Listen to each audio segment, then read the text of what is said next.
माता शाकंभरी देवी से आशीर्वाद लेकर आई हूँ। आप सबको मालूम होगा कि माता शाकंभरी देवी की कथा क्या है। एक समय दुर्गम राक्षस ने बलदेव और इंद्रदेव को बंधक रखा था। उस समय भीषण अकाल पड़ा, बारिश नहीं आई, नदियों में पानी नहीं था। तब शाकंभरी देवी अपनी 100 आंखों से दुनिया को देख रही थी। उनके दिल में दुनिया के लिए दया आई और उन 100 आंखों से उन्होंने आंसू बहाए ताकि नदियों में पानी आया और किसानों को बारिश मिली, आशीर्वाद मिला और उपज मिली। आज जो 3 कानून इस सरकार ने बनाए हैं वे राक्षस रूपी कानून है जो किसान को मारना चाहता है। आप इन कानूनों के बारे में अच्छी तरह जानते होंगे। पहला कानून आप निकलिए तो फैमिली कहाँ पे है? भाजपा के नेतृत्व के खरबपति मित्रों के लिए जमाखोरी के दरवाजे खोलेगा। आपको मालूम होगा कि 1955 में जवाहरलाल नेहरू ने जमाखोरी बंद करवाई, कानून लगवाया कि जमाखोरी बंद होनी चाहिए। उस कानून को आज बदला गया है। ये नया कानून बड़े बड़े खरबपतियों को मदद करेगा। आपको उपज का दाम क्या मिलना है, आपसे कब खरीदा जाएगा, कैसे खरीदा जाएगा, ये वो तय करेंगे। दूसरा कानून एक ऐसा कानून है जो सरकारी मंडियों को अंत में बंद कर डालेगा, क्योंकि उस कानून के तहत जो बड़े बड़े खरबपति हैं वो अपनी प्राइवेट मंडियां खोलेंगे और जबकि सरकारी मंडी में आपको टैक्स लगेगा तो प्राइवेट मंडी में आपको टैक्स लगेगा। इसका मतलब है कि तमाम किसान सबसे पहले प्राइवेट मंडियों में चले जाएंगे। लेकिन आस्ते आस्ते ये होगा कि जो बड़े बड़े खरबपति हैं वो उन मंडियों में सामान स्टॉक में रखेंगे, उन मंडियों में सामान इकट्ठा करके रखेंगे और जब मन चाहे तब आपसे खरीदेंगे, जिस दाम पे चाहे आपसे खरीदेंगे और कोई न्यूनतम प्राइस नहीं होगी, एमएसपी नहीं होगी। ऐसा कुछ कानून नहीं होगा जिसके जरिए आपको अपने उपज का सही दाम मिल पाएगा। तीसरा कानून ये है जिसे कहते हैं कॉन्ट्रैक्ट फार्मिंग का कानून। इसका मतलब है कि ठेके पर आपके साथ एक योजना बनाई जाएगी कि आप एक बड़ा अरबपति आ सकता है, करोड़पति आ सकता है और कह सकता है कि चलिए आप इस गांव में 25 किसान हैं, सब गेहूं उगाइए, आपको हम 20 रुपए का दाम देंगे। बाद में जब आप गेहूं उगाएंगे तो सब उस पर निर्भर होगा कि वो आपसे वो गेहूं खरीदना चाहेगा, 20 रुपए का दाम देगा या 10 रुपए का दाम देगा, या आपसे कह डालेगा कि ये गेहूं ठीक नहीं है, मुझे चाहिए नहीं। ये सब उसी पर निर्भर होगा। तो ये जो 3 कानून हैं, ये तीनों कानून इस तरह से बने गए हैं कि सरकारी मंडियां बंद होंगी, न्यूनतम समर्थन मूल्य बंद होगा, नहीं मिलेगा आपको, और पूरी तरह से जमाखोरी होगी। इसका मतलब है कि किसान की आवाज झुकेगी और बड़े बड़े करोड़पति, बड़े बड़े खरबपतियों की आवाज बुलंद होगी।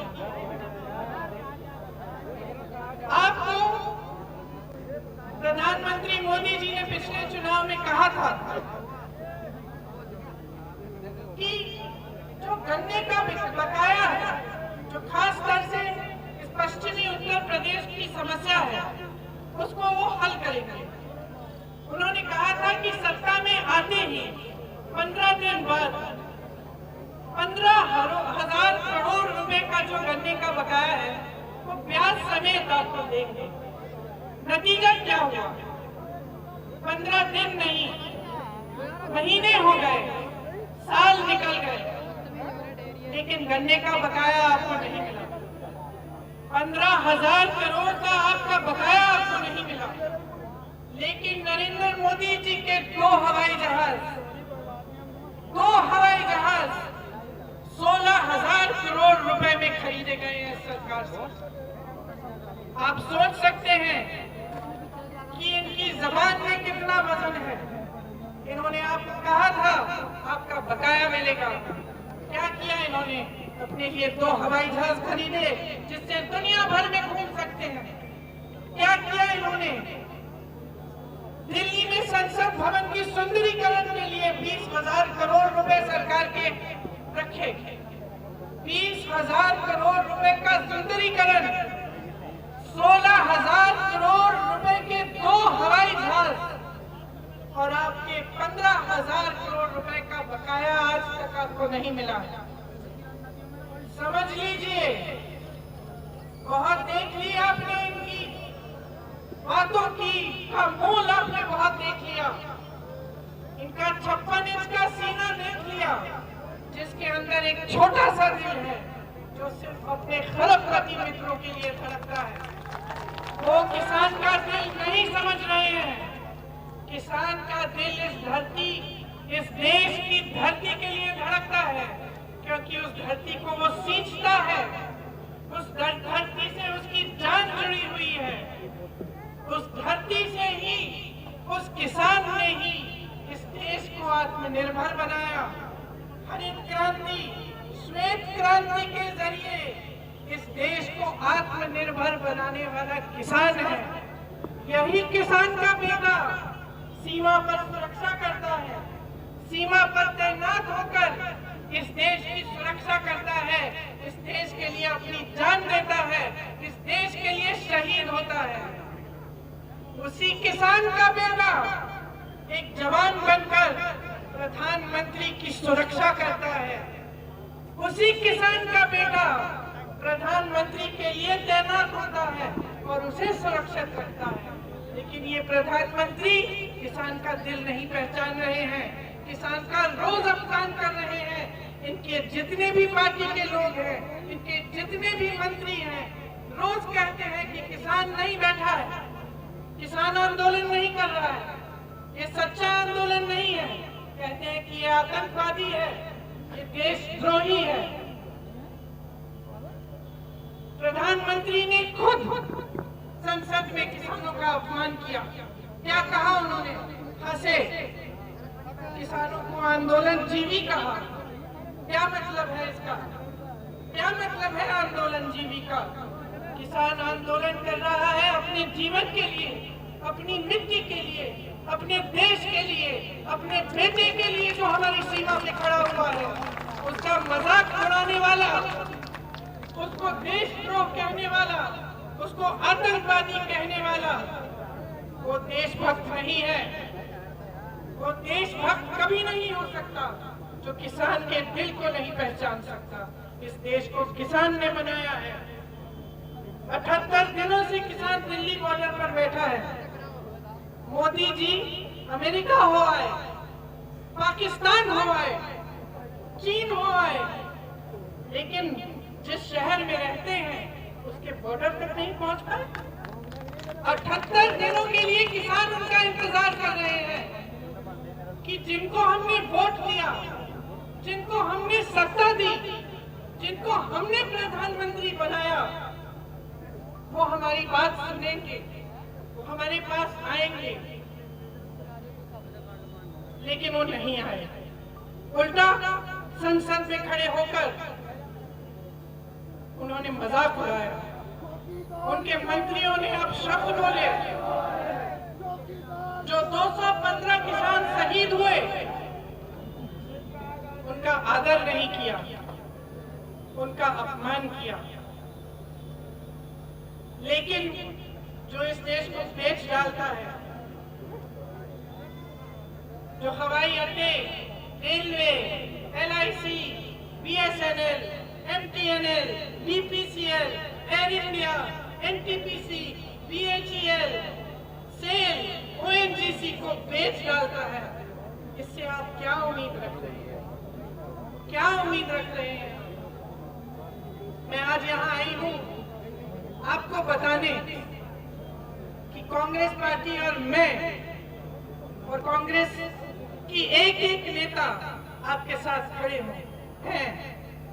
आपके साथ इस आंदोलन में हम खड़े हैं। हमारी शक्ति आपकी शक्ति है।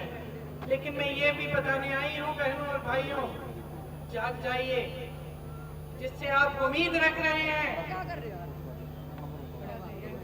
वो आपके लिए कुछ नहीं करेंगे। आपने इनका राज देख लिया, सब कुछ देख लिया, अब समझदार बन जाइए। समझ लीजिए कि सच्चाई क्या है। जब ये आपसे बड़े बड़े वादे करते हैं तो समझ जाइए कि ये वादे खोखले हैं, ये शब्द खोखले हैं। इन्होंने अपने बड़े बड़े खरबपति मित्रों के लिए सब कुछ किया है, उनके लिए सारे दरवाजे खोल दिए। जब लॉकडाउन हुआ, कोरोना महामारी आई, उस समय कहां थे? कहां थे ये खरबपति मित्र? जब तमाम लोग इन्हीं सड़कों पे, इन्हीं हाईवे पे पैदल चल के गांव की तरफ रवाना हुए, तो कहां थी ये सरकार? क्या सुविधा बनाई? किस तरह से मदद की आपकी? जिन लोगों के लिए ये काम करते हैं वो लोग आपकी परवाह नहीं करते, ये खुद आपके लिए परवाह नहीं करते। अब समझ जाने की बात है, समय आ गया है, आप जागे। आपने आंदोलन शुरू किया है, ये आपके अस्तित्व का आंदोलन है, ये आपकी जमीन का आंदोलन है। एक भी कदम पीछे मत हटिए, हम आपके साथ खड़े हैं, आपके साथ लड़ेंगे। जब तक ये कानून रद्द नहीं होंगे तब तक हम पीछे नहीं हटेंगे। आपको मालूम है कि कांग्रेस की सरकार के समय आपके लिए क्या क्या किया गया था। अगर कांग्रेस की सरकार आएगी तो ये कानून रद्द किए जाएंगे, आपको न्यूनतम समर्थन मूल्य मिलेगा, आपकी मदद के लिए कानून बनेंगे, आपको पीसने के लिए नहीं बनेंगे। हम आपके दिलों के साथ, आपके जीवन के साथ राजनीति नहीं करेंगे। आपका बंटवारा करके धन के नाम पर, जाति के नाम पर आपको अलग करके आपको तोड़ेंगे नहीं, आपको जोड़ेंगे। और मैं ये कहना चाहती हूँ कि इस आंदोलन में आप सब जुड़िए, एक एक किसान जुड़े, चाहे किसी भी मजहब का हो, किसी भी जाति का हो। पूरे उत्तर प्रदेश के किसान की आवाज उठनी चाहिए। जिस तरह से कुछ दिनों पहले एक किसान ने 40 क्विंटल गोभी सड़क पर फेंक दी कि मेरे कोई काम की नहीं है ये, क्योंकि उसको 1 रुपए किलो का दाम मिल रहा था। उस तरह से कभी नहीं होना चाहिए। आपको कभी जुल्म और इस तरह के अत्याचार नहीं सहने चाहिए। आप खड़े होइए, हिम्मत बनाइए, हम आपके साथ